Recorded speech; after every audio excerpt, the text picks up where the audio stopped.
Today, I'm going to be talking all about the difficulty involved in the OCD recovery journey and why, without the right help, it can feel almost impossible.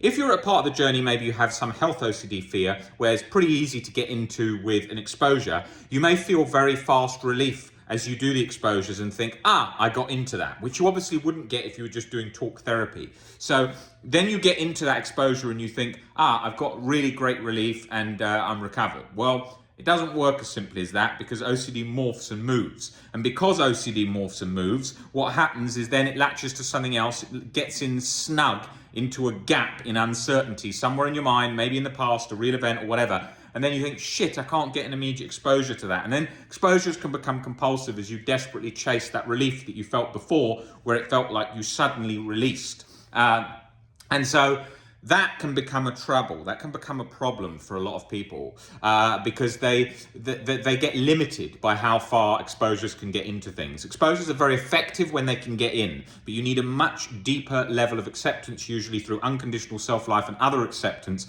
for a lot of areas where it may get in, as well as getting comfortable with fear of fear, which can be sneaky and can often imitate a sort of snug gap that you think OCD's got its grips into when it actually hasn't, but it just feels that way because you get re-triggered, all the chronic guilt and anxiety simmering away like that cortisol soup in the background, and then you become absolutely convinced that you're never ever going to get out of this situation.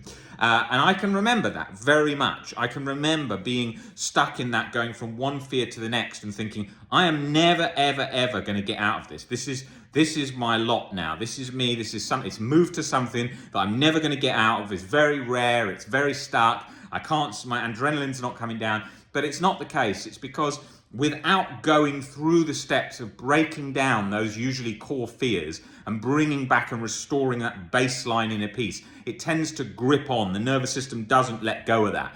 The famous Korzybski quote, God may forgive your sins, but your nervous system won't. And it can feel very much like that at times. And that's really important because, if I just went out there today and looked up just one of many OCD specialists, usually the knowledge that they've got is very medium level. It's not getting into great depth. It covers for quite a lot of chronic cases, but nowhere near the majority. If you've got things like sensory motor OCD, existential OCD, locked on with solipsism, POCD, real event, false memory, intertwining with all variations of those, they get very stuck. I mean, sensory motor, you ask most OCD specialists, have you even heard of sensory motor? They'll say, oh yes, that's the one to do with breathing. And then you'll say, okay, what are your tools for that? And they'll be like, oh, it's just a thought. No, it's not just a thought. It creates this inner locking mechanism where you feel trapped and tortured in the nervous system and it doesn't back down. It feels very much like that. So you've got to be realistic about your limitations when you're working towards recovery. And you've got to think, well, wait a minute, this therapist that I'm going to who's got a very sort of a very basic knowledge of OCD probably isn't going to get you to recovery, but will be very helpful for lots of the early stages of the journey. And that's important to be aware of because otherwise what happens is you keep trying something that isn't going to deliver.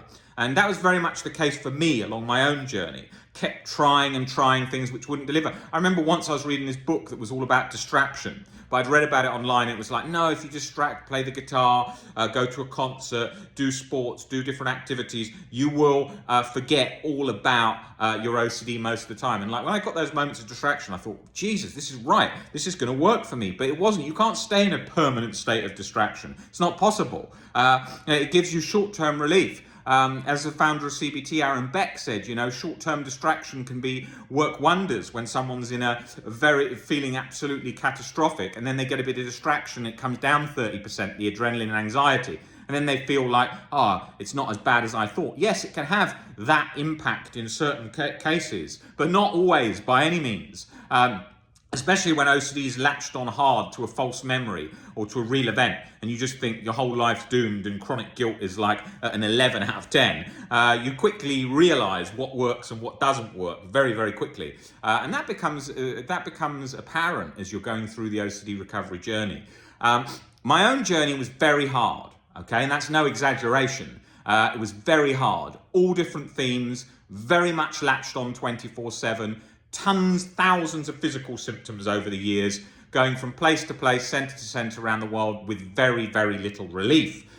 Getting some good relief at times, but to be long-term, consistently baseline of peace was a different story.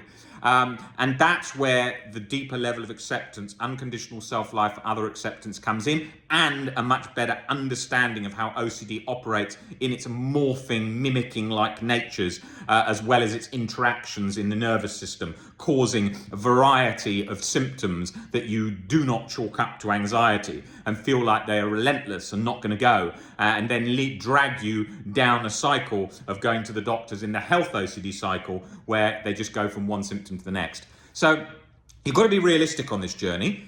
There's nothing that we ever come across with OCD, severe OCD, we haven't seen. There's nothing that comes along that sort of stumps us and we're like, oh my God, I don't know what to do. You know, I've worked with 25,000 plus people with OCD over the last 15 years. And I work with people in pretty much every country in the world. And you see that even in the cases where someone thinks, this is so rare. Like, say someone came in the other day, they had like a sneezing related sensorimotor OCD, scared of sneezing, that if they do it on purpose, they'll cause an aneurysm. Right.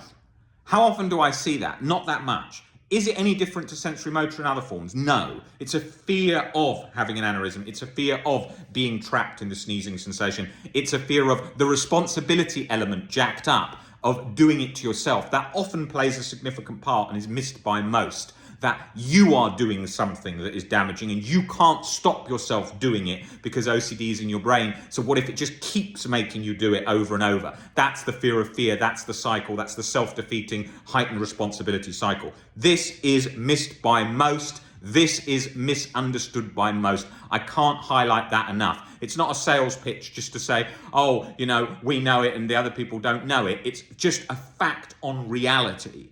And you can test that just by asking somebody who you're going to, hey, what's your knowledge like of sensorimotor OCD? Hey, what's your knowledge like of acceptance? And it becomes pretty self-explanatory that the knowledge is lacking. So you've got to look and you've got to ask yourself firm questions like, am I improving? How's that going? Does that make sense? Am I improving or am I not improving because of something that I don't understand? And you understand, and then you see those different steps. Or most likely it's because you haven't had the teaching to get under that, to restore that baseline of inner peace. And it's not rocket science, but it takes more practice than we'd like to often put in.